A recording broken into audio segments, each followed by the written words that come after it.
today we are sitting here with Mr. Kufu, born and raised in Tallahassee, black landowner. He has some beautiful property out here that we're going to go walk around and so I can show you all. But we're going to talk about history with Mr. Kufu, and he's going to share some experiences that he has had in his life coming up through integration. Were you around during Jim Crow? Not at the tail end of Jim Crow. Okay. I was born in 1953. Okay. Share with us when you first experienced racism. My first racism I experienced was when I came in the office. I was the only black there. There were 26 employees there. And I walked by one of the guys' office, and I knew they were talking about me. And they ducked their head real quick. And I walked back and I say, hey, I mean, if y'all want to call me a nigga, y'all can call me a nigga. I just call y'all a cracker. And from then on, things kind of worked out. While I was there, you know, I had never been afraid of white people. And I used to make the Black Power fist when I was in high school, and we silk streamed it and made posters. And I joined the Black Panthers. I was in the 12th grade. When you joined the Black Panthers, was it a lot of police brutality here in Tallahassee? Police wasn't that bad here. Started dealing with the Nation of Islam. I started going to the temples. Farrakhan used to come here to FAMU, and I started studying Islam. I think I was the first black in Tallahassee to take the contract exam. Wow. So when I took the contract exam, 70 was the passing score. When I took the contract exam, they told me I made 64. And I said, oh, I know I passed. I left out of there. I said, yo, blank my ass. I know I passed this test. I felt good. And when I got my test score back, they told me I made 64. So I said, oh, so I took it again. And they told me I made 67.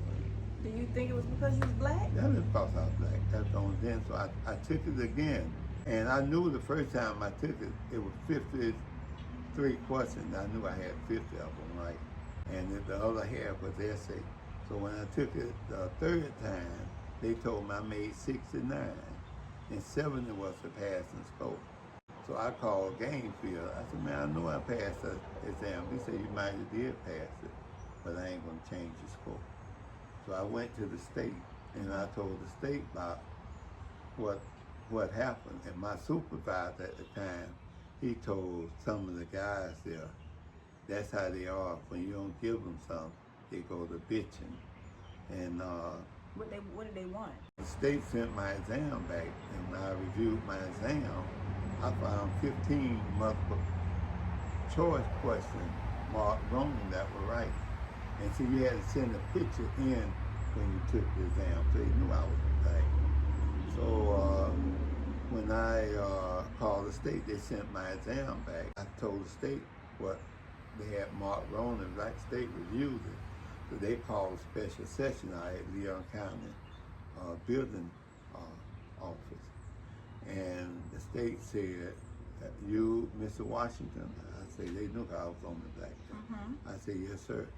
He said, you can go. He said, but before you go, I want all y'all to know if we have a problem again, somebody gonna lose their job. Give that man his license.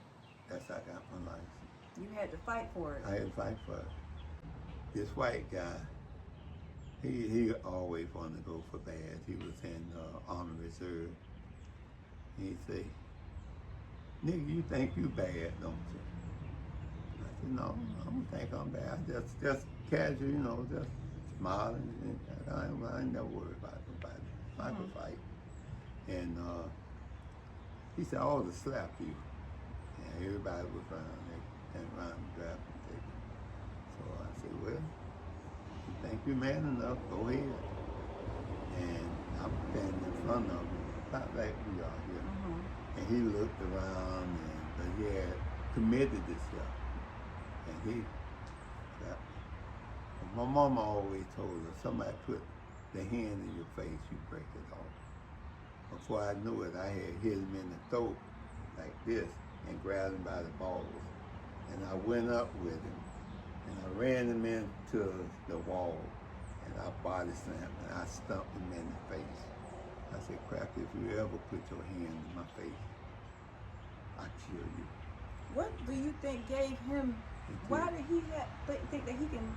And I asked him, I said, "Who else wants some?" And but that was The way it was. That was the way it was. So the name of your company is Pyramid Construction. That Pyramid Construction and Design.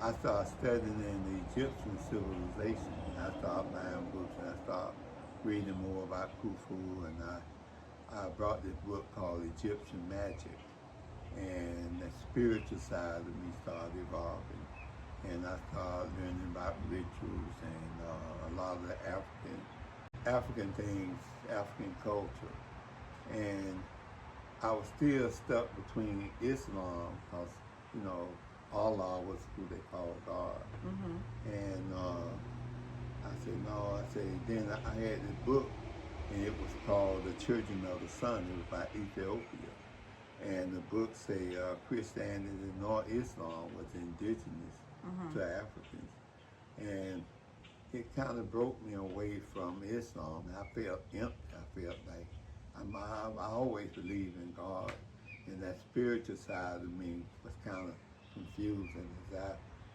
studied Islam, I studied about paths, and it was all these different names they had for God.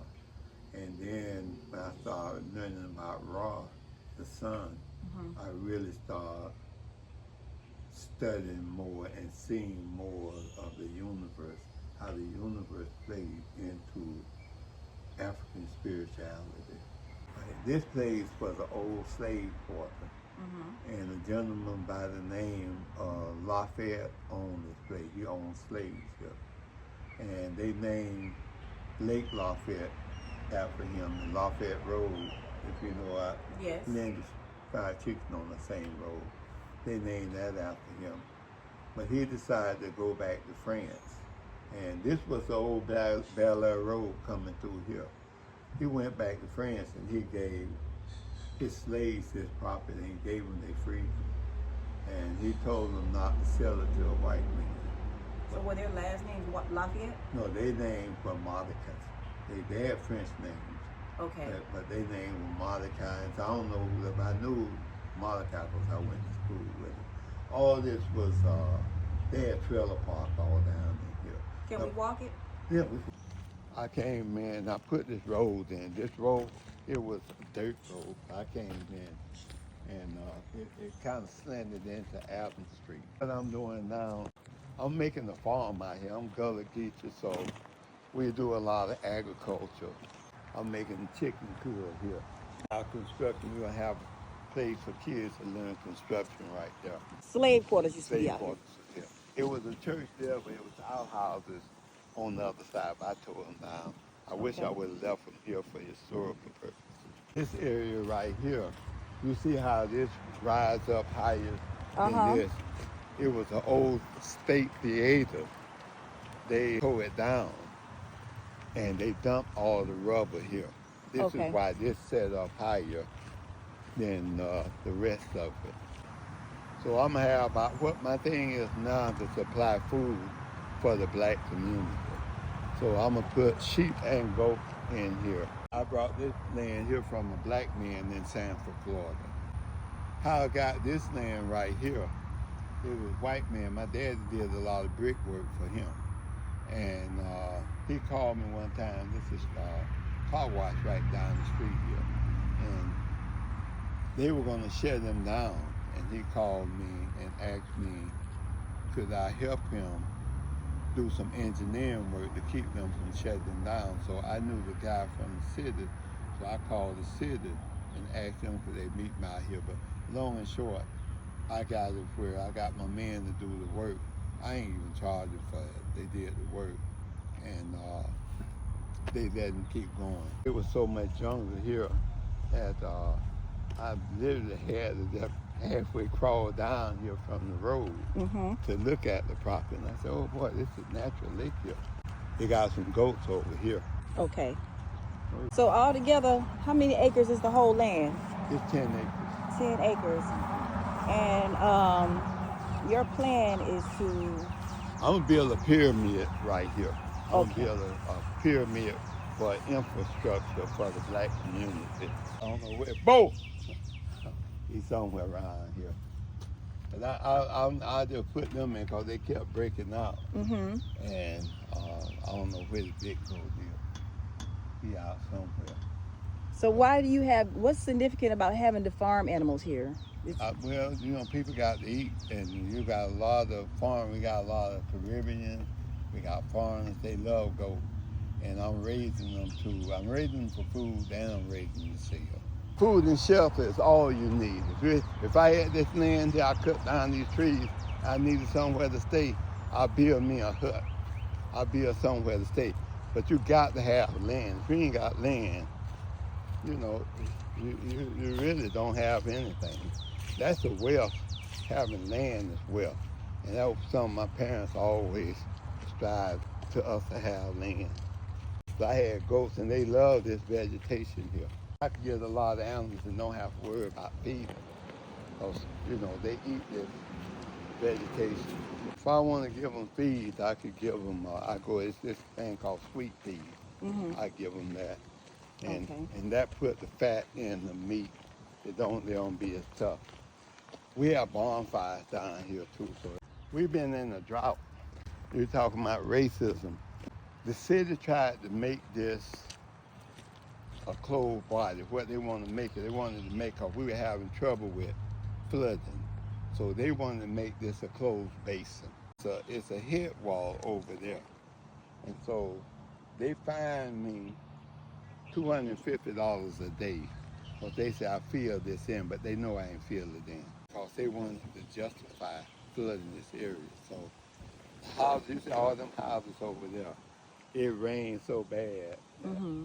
water was all the way up to, like I got a pool, it was all the way up this house, all the way up all the people's houses there. And it was all the way up here. Mm-hmm. So I took pictures of it, and the girl on the other side took pictures. So I went to one of the city meetings, and I say, first of all, y'all know I ain't put them rocks there. Second of all, y'all took the pipe, y'all bust a pipe and pushed our water came from Winn-Dixie Plaza, and they dumped, and they do this to these people over here. They in black community, they ain't even know what was going on. But by me being on this side of the lake, I knew what was going on. And that hit wall, it's a thing called environmental racism. And I would go to the meeting and I say, this is environmental racism. Environmental racism came about because most of the black cities, they sit south of major cities, of the capital. They go capital here, I'm south of the capital. So, and they dump their water, they dump their trash down on the people on the south of the capital. The black people. Black people. And this already Louisiana, Texas, all the way up. Most of your black subdivisions, if it's a major city, it's always south. Like in Chicago, it's always the south side. So I went to a meeting. Sometimes the city bring their meetings down just to pacify the black community.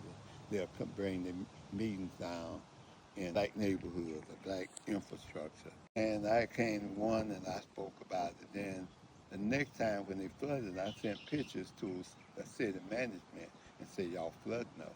Y'all flooding us because y'all took the pipe out. They said no, the pipe wasn't in. I knew it was there because we used to fish around it and stuff. This right here sounds like it sounds historical. They will put liens on properties and take them from black people. Yeah. Mm-hmm. Flood. Mm-hmm. Flood areas, and they try to use a lot of black property for infrastructure, like the big companies come want to build, they don't have a problem with water. Tallahassee is hilly, but in the low places, it's like a pot. So the water gonna sell in the low places. So, and in Tallahassee, got over 1,000 properties, and they give them by putting liens on people's property for painting, for minor construction. They'll condemn the property. Once they condemn it, they're going to start fining you. And the only way you could take a condemnation off of a property is a contractor come in and say, we can rebuild this. I came in with people's property and say, and most of the time it can be renovated. But the city owns a lot of property in the black community. How did that happen? They put liens on it. We got 5 county and city commissioners.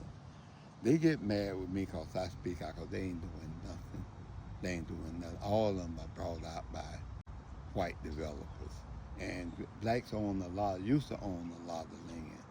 If you was to take the land that black people owned 50 years ago and draw a perimeter of it, then dash in what they own now, it's unbelievable how much land we've lost. We're losing almost everything. We're losing our rights, losing land. But see, we don't have no warriors. I'm a warrior. Anybody got to tell me I'm a fight. I'm a fight. I always fought. And I'm a fight. They'll never sell this land to us. Because I'm in the heart of the black community. And when I went to Africa, God gave me a vision. And God gave me this property to service the needs of our community. We got to make sacrifices. People made sacrifices for us to be where we are today. And if you look at all these people in the black politicians are fighting, but locally, these politicians ain't doing it. It's all about their own income, their own self. A lot of the pastors are the same way. It's about, they've been brought out. And I tell them, they probably dislike me. I ran for office. And I ran for office because I believe my experience, I've been in construction and engineering for 60 years. I believe my experience would give me the ability to pass legislation that would benefit the black community. Because 90% of the issues that the board deals with are construction, zoning, environmental development. They're related in our field. And that's a field that I got a lot of experience in.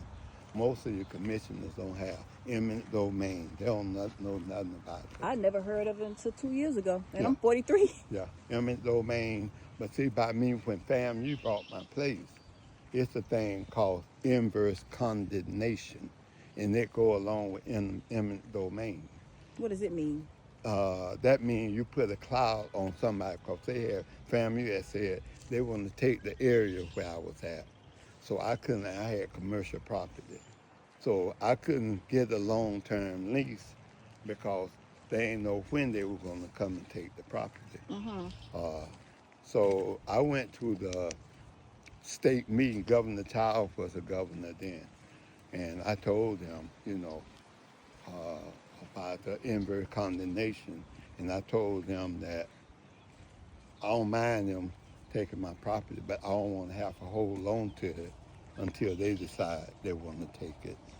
So they came in and they took my property, and like appraisers. Okay. When they took, in eminent domain, you get them up to the highest place and you ain't satisfied with it. You take what they offer you and then you sue them for what you think it's worth. And that's what I did. Now, FAMU, the guy who I was dealing with, he didn't want to pay me what I was asking for. And the state came in, but see, they knew I had experience in land and stuff. And they wanted to do a comparable sale for the appraisal. There's 3 ways they do appraisal. They do income, if you're leasing your property and you're making income, they do income, they do comparable sale, and they do replacement costs. And I told them, I want y'all to pay me for replacement costs. Okay. So I got $85,000 more after I got what they offered me at first. I got $85,000 on top of that, just having the knowledge of eminent domain.